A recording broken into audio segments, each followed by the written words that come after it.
अस्सलाम वालेकुम। Welcome back to my YouTube channel. जी तो गाइस, कैसे हैं आप सब? आई होप आप सब ठीक होंगे, खैरियत से होंगे और आप सबकी ट्रेडिंग भी अच्छी जा रही होगी। काफ़ी दोस्तों के मैसेजेस आ रहे थे, काफ़ी मेंबर्स मैसेजेस कर रहे थे कि आप लर्निंग की तरफ भी आएँ, हमें लर्निंग भी करवाएं ताकि हम जो है वो इस काबिल हो सकें कि हम खुद भी ट्रेड कर सकें।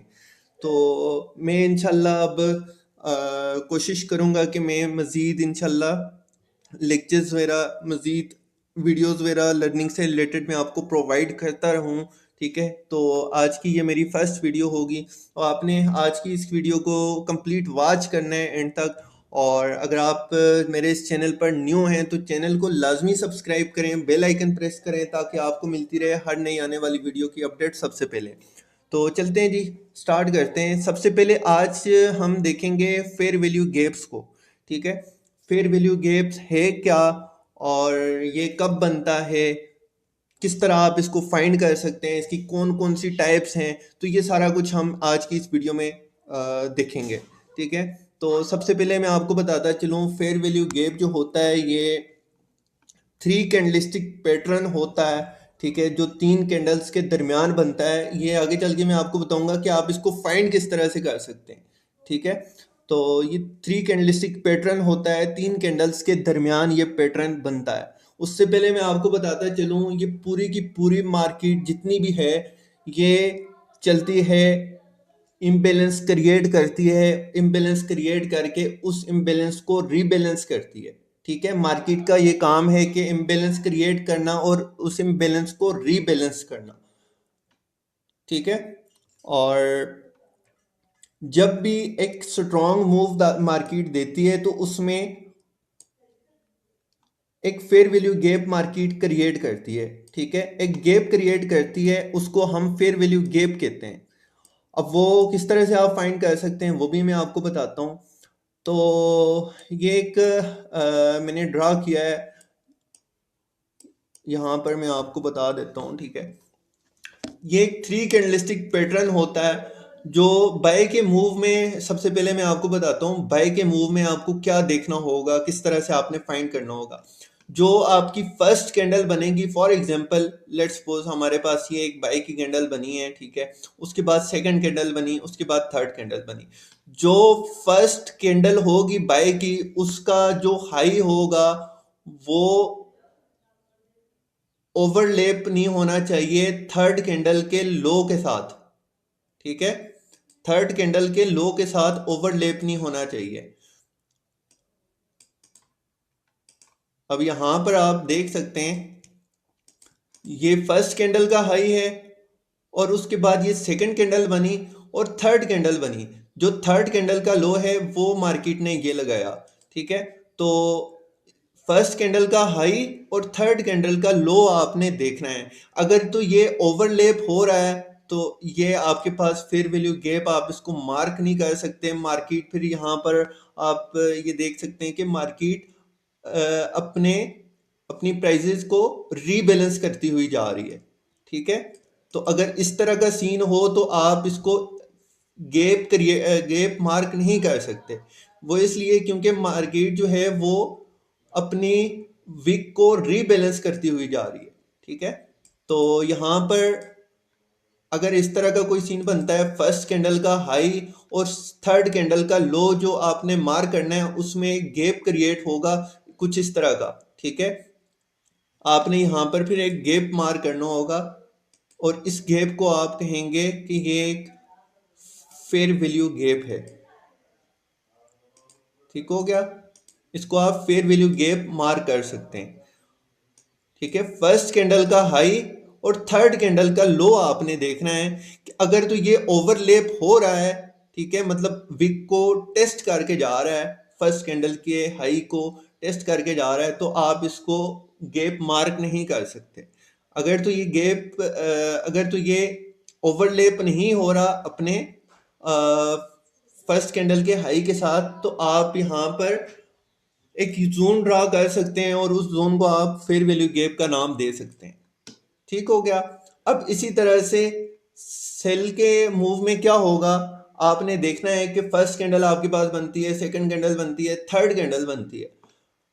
फर्स्ट कैंडल का लो जो होगा वो आपने देखना है कि मार्केट इस फर्स्ट कैंडल के लो को ओवरलैप तो नहीं कर रही।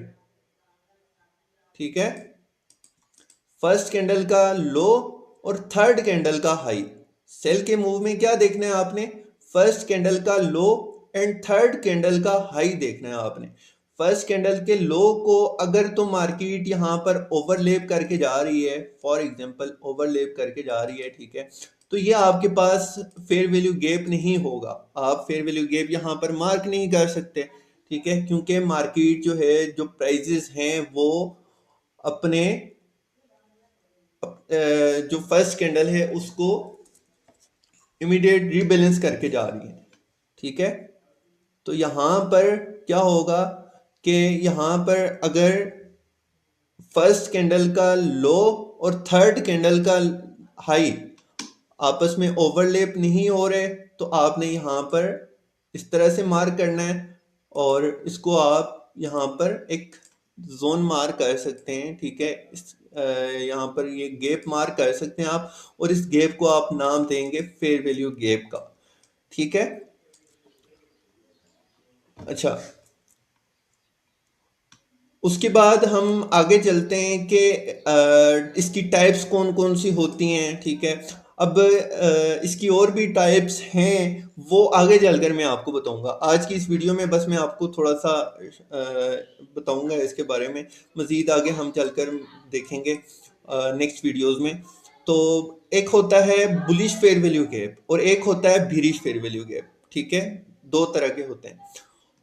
जो फेयर वैल्यू गैप बनता है बुलिश मूव में, उसको आप नाम देंगे by side imbalance sell side inefficiency. ठीक है, इसको शॉर्ट फॉर्म में बीसी कहते हैं। ठीक है, बीसी कहते हैं इसको, by side imbalance sell side inefficiency. ठीक है, और इसको शॉर्ट फॉर्म में क्या कहते हैं? बीसी कहते हैं। ठीक है, इस तरह से होगा। और उसके बाद जो सेल में फेयर वैल्यू गैप बनेगा, जो बिरिश मूव होगा, उसमें जो भी फेयर वैल्यू गैप बनेगा उसको आप मार्क कर सकते हैं और उसको आप सीबी का नाम दे सकते हैं। ठीक है, सीबी कहते हैं sell side imbalance by side inefficiency, sell side imbalance by side inefficiency, और इसको आप जो है वो सीबी का नाम दे सकते हैं शॉर्ट फॉर्म में। ठीक है, तो अगर आप इस झंझट में नहीं भी पढ़ते ना, तो आप बस ये अपने माइंड में रख लें कि यार फेयर वैल्यू गैप है, बाय का है या सेल का है, बस फेयर वैल्यू गैप है। ठीक है, तो बस ये वैसे मैं आपको बता रहा हूँ नॉलेज के लिए, तो ये आप जो है वो इसको सीबी कहेंगे। ठीक हो गया? अच्छा जी, आगे चलते हैं हम। अब ये फेयर वैल्यू गैप्स, अच्छा जी, आगे चलते हैं हम। अब मैं आपको बताता हूँ कि इसका यूज़ आप कहाँ पर कर सकते हैं। फेयर वैल्यू गैप्स का यूज़ आप कहाँ पर कर सकते हैं, तो आपको मैं बताता चलूँ। आपने अगर कोई एंट्री ली हुई है और आप इसको अपना टारगेट मार्क कर सकते हैं। ठीक है, फेयर वैल्यू गैप को। इसके अलावा आप जो है वो इससे एंट्रीज वगैरह फाइंड कर सकते हैं, एंट्रीज वगैरह ले सकते हैं।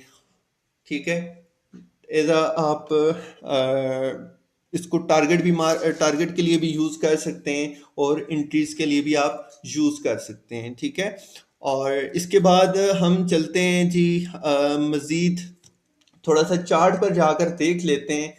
अच्छा जी, अब हम इसको थोड़ा सा लाइव चार्ट पर जाकर देख लेते हैं कि आप फेयर वैल्यू गैप्स को किस तरह से फाइंड कर सकते हैं। ये लाइव एग्जांपल मैं आपके साथ शेयर कर देता हूँ। तो अब यहाँ पर मैंने डेली का टाइम फ्रेम ओपन किया है। ठीक है, तो यहाँ पर हम यहाँ से देख लेते हैं, यहाँ से। ठीक है, मैं इसको थोड़ा सा जूम कर लेता हूँ, और यहाँ पर अगर आपको मैं बताता चलूँ तो ये हमारी फर्स्ट कैंडल है। ठीक है, ये हमारी फर्स्ट कैंडल आ गई। उसके बाद ये हमारे पास सेकंड कैंडल है। उसके बाद ये हमारे पास थर्ड कैंडल है, ठीक है। ये फर्स्ट कैंडल आ गई, ये सेकंड कैंडल आ गई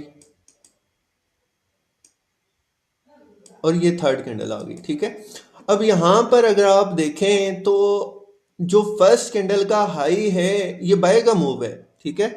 ये बाय का मूव है। फर्स्ट कैंडल का हाई आपने देखना है, ये ने इस तरह से मार्क करना होगा। जो फर्स्ट कैंडल का हाई है और थर्ड कैंडल का जो लो है ये आपस में ओवरलैप नहीं हो रहे, यहाँ पर एक गैप क्रिएट हो रहा है, ठीक है। तो हम इस गैप को मार्क करेंगे और इस गैप को मार्क करके हम जो है वो इसको फेयर वैल्यू गैप का नाम दे देंगे, ठीक है। तो अब यहाँ पर मैंने आपको बताया था ना कि मार्केट जो है वो चलती है इस तरह से कि मार्केट इम्बेलेंस क्रिएट करती है और इम्बेलेंस क्रिएट करके उसको रीबैलेंस करती है, ठीक है। तो यहाँ पर अगर आप देखें तो मार्केट ने यहाँ पर इम्बेलेंस क्रिएट किया, इम्बेलेंस क्रिएट करके मार्केट गई ऊपर और उसके बाद मार्केट दोबारा वापस नीचे आई और इसको रीबैलेंस किया, ठीक है। मार्केट इसको रीबैलेंस करने दोबारा आई। अब यहाँ पर मज़ीद मैं आपको सेल की भी एग्जांपल दे देता हूँ, वीडियो काफ़ी लंबी हो रही है तो मैं आपको सेल की भी एग्जांपल्स दे देता हूँ, ठीक है। अब यहाँ पर अगर आप देखें तो यहाँ पर क्या हुआ, ये हमारे पास बनी है फर्स्ट कैंडल, ठीक है। उसके बाद ये सेकंड कैंडल और ये थर्ड कैंडल, ठीक है। जो फर्स्ट कैंडल का लो है, फर्स्ट कैंडल का लो है और जो थर्ड कैंडल का हाई है वो ये सेल का मूव है, बिरिश मूव है। जो फर्स्ट कैंडल का लो है और थर्ड कैंडल का हाई है ये आपस में ओवरलैप नहीं हो रहे, ठीक है। तो आप इसको फेयर वैल्यू गैप मार्क कर सकते हैं, आप इसको जोन मार्क कर सकते हैं और इसको आप फेयर वैल्यू गैप का नाम दे सकते हैं, ठीक है। ये आपके पास फेयर वैल्यू गैप होगा। उसके बाद आप देखें यहाँ पर मार्केट ने उसी टाइम जो है इस फेयर वैल्यू गैप को फिल किया, ठीक है। इम्बेलेंस क्रिएट किया, इम्बेलेंस क्रिएट करने के बाद मार्केट ने उसी टाइम जो है अपने इम्बेलेंस को रीबैलेंस किया, ठीक है। और देखें क्लियर एग्जांपल है आपके पास। अब यहाँ पर इसी तरह से ये बाय का मूव है, यहाँ पर फर्स्ट कैंडल का हाई थर्ड कैंडल का लो आपस में ओवरलैप नहीं हो रहे, यहाँ पर आप जोन मार कर सकते हैं। और देखें उसके बाद मार्केट दोबारा नीचे आई, इसको रीबैलेंस किया, इम्बेलेंस पहले क्रिएट किया उसके बाद रीबैलेंस किया, ठीक है। तो इस तरह से आप लाइव चार्ट पर जाकर मजीद एग्जांपल्स ढूंढ सकते हैं। अब एक चीज़ और मैं आपको बता देता हूँ, ये जो हमारा बुलिश फेयर वैल्यू गैप है इसको आप by side imbalance, sell side inefficiency भी कह सकते हैं, ठीक है। अगर आप ये नहीं कहते तो आप फेयर वैल्यू गैप कह दें, ठीक है, वो काफ़ी इजी भी रहेगा आपके लिए। तो बस ये नॉलेज के लिए मैं आपको बता रहा हूँ। आप इसको बीसी भी कह सकते हैं, by side imbalance, sell side inefficiency. जो सेल का फेयर वैल्यू गैप हमारे पास यहाँ पर हमने मार्क किया है इसको हम sell side imbalance, by side inefficiency कह सकते हैं, ठीक है। तो ये था हमारा आज का टॉपिक और मज़ीद इंशाल्लाह मैं कोशिश करूँगा, मज़ीद इंशाल्लाह मैं वीडियोस वगैरह लेकर आऊँगा, इंशाल्लाह लर्निंग मटेरियल में आपको प्रोवाइड करूँगा, ठीक है। तो चलते हैं जी, मिलते हैं नेक्स्ट वीडियो में। अपना बहुत सारा ख्याल रखिएगा। Thanks for watching. अल्लाह हाफिज़।